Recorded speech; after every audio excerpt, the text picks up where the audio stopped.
Evening বন্ধুরা, welcome back to my channel. আশা করব তোমরা সবাই খুব ভালো আছো। আমিও কিন্তু বেশ ভালো আছি। তো আগের দিনের ব্লগটা আমি যেখানে শেষ করেছিলাম ঠিক তারপর থেকে আজকের ব্লগটা আমি স্টার্ট করেছি। এখন বাজে ঘড়িতে বিকেল 5টা। আর আজকে না সেই ভোর থেকে বৃষ্টি ঝিরঝির করে বৃষ্টি হয়েই যাচ্ছে। দেখো ওয়েদারটা কি সুন্দর লাগছে না? এবার মনে হচ্ছে ঠান্ডাটা বোধহয় একটু পড়বে। এদিকে তো ঠান্ডা একদম পড়ে না বললেই চলে। আগে তো শুধু 2 মাস ডিসেম্বর আর জানুয়ারি পড়তো, এখন দেখছি কি তাও পড়ে না। ডিসেম্বরের শেষ হতে চললো, তাও দেখি তেমনভাবে কোনো ঠান্ডাই নেই। তো যাই হোক, আমি বৃষ্টি পড়ছে বলে একটুখানি তুলসী পাতা, আদা আর একটু বাতাসা দিয়ে চা করে নিলাম। বেশ ভালো লাগে বিকেলবেলা হালকা একটু ঘুম থেকে উঠে না এইরকম চা খেতে কিন্তু আমার দারুণ লাগে। আর ওদিকে দুধটা বসিয়ে দিয়েছি। চলো চা খেতে খেতে একটু শুয়ে উঠেই দেখি সন্ধে হয়ে যায়। দেখো চাটা যখন বানাচ্ছিলাম তখন বেশ ভালোই ছিল, এখনই কিন্তু সন্ধে নেমে গেল। এবার আমি আগে সন্ধে দিয়ে নেব। আর সন্ধে দেওয়ার আগে আমি সমস্ত ঘর বাড়ির সমস্ত লাইট কিন্তু জ্বালিয়ে দিই। ঘর থেকে নেগেটিভিটি দূর করতে সন্ধেবেলা সমস্ত লাইট জ্বালিয়ে দিই।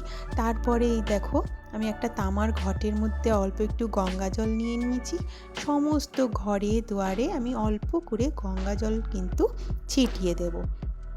তারপরে আমি সন্ধে দিতে শুরু করব।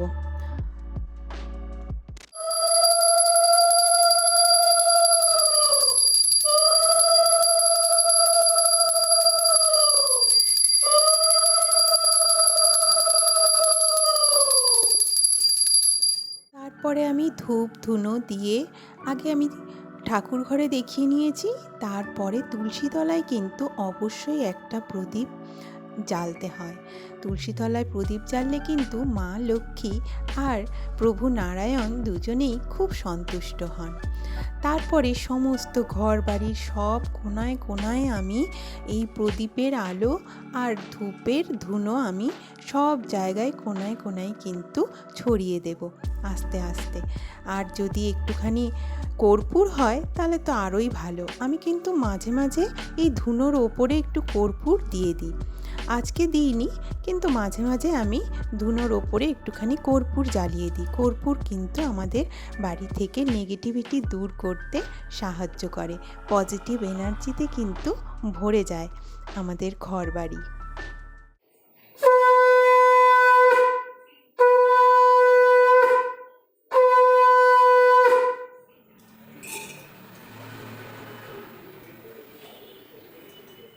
এবার আমি বাড়িতে যে কর্পূরদানিটা কিনেছিলাম তার মধ্যে দেখো কর্পূর দিয়ে দিয়েছি আর ল্যাম্পটা জ্বালিয়ে দিয়েছি। এটাতে পুরো ঘর বাড়িতে না কর্পূরের গন্ধে একটা পজিটিভ ভাইবসের সৃষ্টি হয়। আমার এত ভালো লাগে। আর এই ওম লেখাটা এত সুন্দর দেখতে লাগে। এবার আমি চলে এসেছি বাবানের জন্য একটুখানি এই যে ভেজ আটা নুডলস আমরা নিয়ে আসি, ওইটা এত ভালো ম্যাগিটা। এমনি ম্যাগিগুলো তো সেই ময়দা দিয়ে করা, আর ময়দা খাওয়া তো একদম স্বাস্থ্যের পক্ষে ভালো নয়। তাই এই ভেজ আটা নুডলসটা যেমন টেস্টি তেমনই হেলদি। আর সব রকম সবজি এর মধ্যে দেওয়া থাকে। দেখো গাজর, মটরশুঁটি, বিনস সব কিছু দেওয়া থাকে। তো ওটা বাবানকে করে দিয়ে দিলাম, আমিও অল্প একটুখানি খেয়ে নিয়েছি। তারপরে আমি চলে এসেছি, দেখো আজকে ঘি তৈরি করব। ঘিটা আমি বাড়িতেই তৈরি করি। এই যে প্রায় মাসখানেক ধরে সরগুলো আমি বাটির মধ্যে তুলে তুলে ফ্রিজে রেখে জমিয়ে নিয়েছি। সেই জমানো আমি সরটা আগে আমি মিক্সিতে একটুখানি এটা বেটে নেব।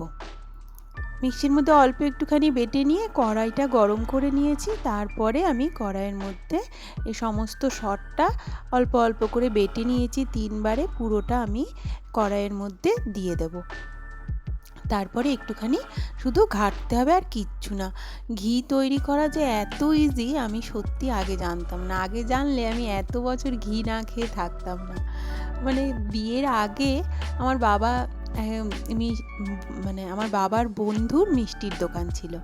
তো সেখান থেকে ওই কাকু বাড়ির জন্য যে ঘিটা নিত বানাতো, সেই ঘি থেকে আমার বাবাকে দিত। দাম নিত, কিন্তু যেটা বিক্রি করতো সেটা না, যেটা বাড়ির জন্য করতো সেটার থেকে দিত। আর ওই ঘি খেয়ে খেয়ে এমন অভ্যেস হয়ে গেছে যে আমি কেনা ঘি একদম খেতেই পারতাম না। তো ওই কারণে আমার না ঘি, আমি এখানটায় শ্বশুরবাড়িতে এসে আমি ঘি খেতেই পারতাম না। বাবা খুব আফসোস করতো। তো এখন যাক, আমি যেহেতু নিজে তৈরি করে নিচ্ছি, ওই কারণে বাবাও খুব খুশি আর আমিও ঘিটা খেতে পাচ্ছি। দেখো, তো এইরকম করে করে শুধু জাল দিয়ে দিয়ে যখন তলানিটা একদম কালো হয়ে যাবে, আমি একটু কড়া পাকের ঘি খেতে ভালোবাসি, ওই জন্য আমি একদম দেখো কালো হয়ে গেছে। আর তোমরা যদি একটু হালকা পাকের খেতে চাও তাহলে এটা ব্রাউন কালার যখন হবে তখনই নামিয়ে নেবে, একদম কালো করবে না, হালকা ব্রাউন কালার হলে নামিয়ে নেবে। তো এই দেখো, এটা এবার ঠান্ডা হতে দিয়ে দেবো। আর এটাতে আমি কাচের এই শিশিটার মধ্যে আমি ঘি ভরে রাখি, শেষ হয়ে গেছিলো, তো ওর মধ্যে আমি ঢেলে দেবো। একটুখানি ঠান্ডা হয়েছে, এখনও পুরোপুরি ঠান্ডা হয়নি, প্রায় ঠান্ডা হয়েছে। তো আমি ঢেলে মুখটা আলগা করে রেখে দেবো, একটু পরে তারপরে তোমাদের দেখাবো, একটু জমে যাবে শীতকাল। এইবার বাবানের ইউনিফর্মগুলো সব আয়রন করে দিই, ওর স্কুল ড্রেসগুলো সব আয়রন করে দিই, কারণ সব একবারে আয়রন করে রেখে দেবো। আর তো কিছুদিন পরই স্কুল খুলে যাবে। দেখছো বাবানের অবস্থা, মানে ক্যামেরার সামনে কিছুতেই আসতে চায় না, বলবো যে একটুখানি ভিডিও করবো বাবা তোর, কিছুতেই আসবে না। আর সমানে দেখো কিভাবে বিরক্ত করে যাচ্ছে। ও যদি মানে দেখে নেয় যে আমি ভিডিও করছি, ও সেটা মানে নষ্ট করার চেষ্টা করবেই। সমানে কি কি করে যাচ্ছে, ওই দেখো, দেখেছ? ওটা ওই এঁকেছে, নিজের হাতে এঁকেছে। একদিন একটা মানে বজরংবলীর একটা ছবি এঁকেছিল ও, কি যে হঠাৎ করে মুড হলো এঁকেছিল, সেটা তোমাদের দেখাবো। ওটা আমি বাঁধাতে দিয়েছি, মানে ওটা দেখে না গায়ে কাঁটা দিয়ে ওঠে, আমার গায়ের লোমগুলো খাড়া হয়ে যায় ওই ছবিটা দেখলে। তো ওইটা আমি ওই জন্য বাঁধাতে দিয়েছি, বাঁধানো হয়ে যাক, তারপরে তোমাদের সাথে শেয়ার করব যে ও নিজের হাতে ওটা এঁকেছে। হঠাৎ করেই কি মনে হলো, দেখছি ওইটা এঁকেছে। তো চলো, এই দেখো আবার রান্নাঘরে চলে এসেছি, আর আমার ঘিটা এই দেখো জমেও গেছে। দেখেছো, বললাম না শীতকাল একটুতেই জমে যাবে। দেখো গন্ধে সারা ঘর বাড়ি আমার ম ম করছি ঘিয়ের গন্ধে। চলো এবার একটুখানি আমি আটাটা মেখে নিই, আর আটার মধ্যে অল্প একটুখানি ঘি দিয়ে দিয়েছি, হাফ চামচ মতো। রুটিগুলো যেমন নরম হয় তেমন মানে ফ্লেভারটাও আসে। আর এই বাড়ির ঘি খাওয়া তো খুব ভালো, বলো?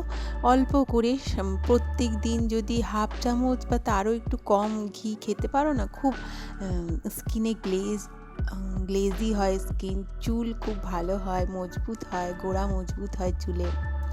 তো ও দেখো টিভি দেখছে শুয়ে শুয়ে, আর আমি এইদিকে রান্নাবান্না একটার পর একটা আমার কাজ পুরো একদম বাঁধা ধরা, আমি চটপট করে নিই। আর রুটি দিয়ে খাওয়ার তরকারি তো আমি দিনের বেলা করেই রাখি, করে রেখেছি, শুধু রুটি করব, ব্যাস হয়ে যাবে। তো চলো রুটিগুলো চটপট করে নিই, 4টে করে রুটি আমি করি। প্রত্যেক দিন যদি অল্প অল্প করে ঘি খাওয়া যায় তাহলে কিন্তু আমাদের স্বাস্থ্যের জন্য খুব ভালো। তো দেখো 4টে রুটি আমি পরপর দিয়ে দিচ্ছি এবং চটপট হয়ে যাবে রুটি।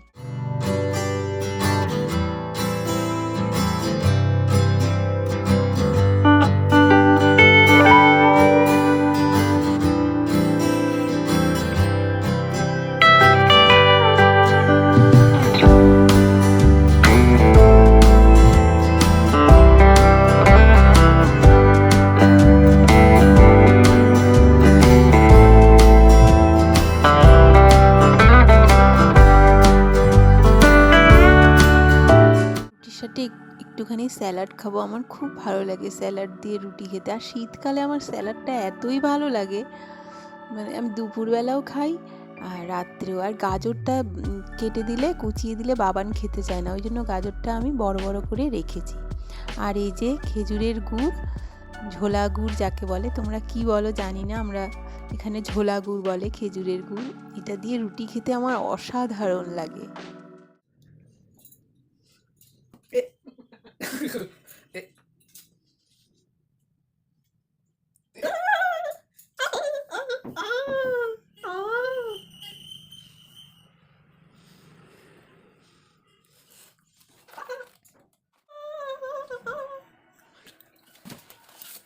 একটা দেখো দাদা, বজরঙ্গবলীকে দেখালে ভালো হতো। এ, আ, আ, আ, আ।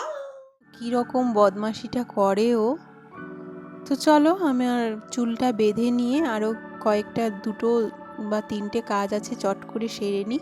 গরমকালে মুখটাও ধুই, আমি ফেস ওয়াশ দিয়ে মুখ ধুয়ে ময়শ্চারাইজার দিই, শীতকালে না আর দিই না আমি, ঠান্ডাও লেগে যায়, ইচ্ছেও করে না। তো আমি গ্যাসের টেবিল পরিষ্কার করে নিলাম একবারে।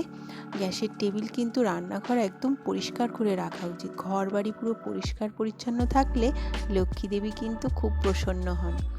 তারপরে আমি এই দেখো একটুখানি গরম জল ফ্লাক্সে করে রেখে দিই, কারণ আমার না অভ্যেস আছে, আমি যদি রাত্রে বাথরুম করতে উঠি তখন কিন্তু আমাকে মানে একটু জল খেতেই হবে, আর তখন ঠান্ডা জল খেলে না গলা একদম ধরে যায়, এমনি গলাটা বসা বসা হয়ে গেছে আমার, ওই কারণে ফ্লাক্সে জল করে রেখে দিলাম।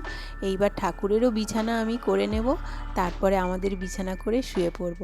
তো আজকের ভিডিও আমি এখানেই শেষ করব। তোমরা সবাই খুব ভালো থেকো, সুস্থ থেকো, আর ভিডিওটা যদি একটুও ভালো লেগে থাকে তাহলে প্লিজ একটা লাইক দিও, আর আমার চ্যানেলটিকে সাবস্ক্রাইব করে আমার পাশে থেকো। যদি কিছু জানার থাকে, তোমরা কেমন ভিডিও চাও সেটা যদি আমাকে একটু কমেন্ট করে জানাও তাহলে কিন্তু আমার খুব সুবিধে হয়। তো আজকে আসছি, bye bye, good night, tata.